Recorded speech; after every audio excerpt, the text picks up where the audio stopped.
পুরো নিয়োগ দুর্নীতি মামলায় সুজিত বসুকে হেফাজতে নিয়েছে ইডি। আজ আদালতে পেশ করা হয়েছিল। সেই সময়ই আদালত চত্বরে তাকে দেখে চোর চোর স্লোগান।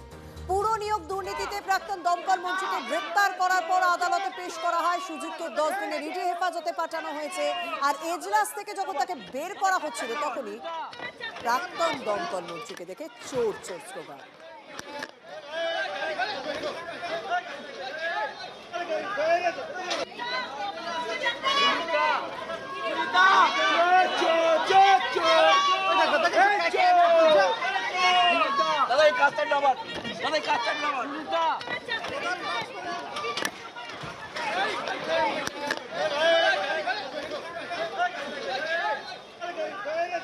अरे एसी खोलिए इसका।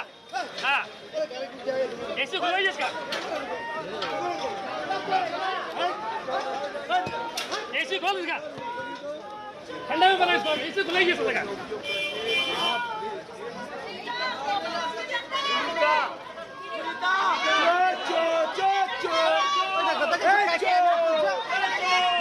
দাদা এই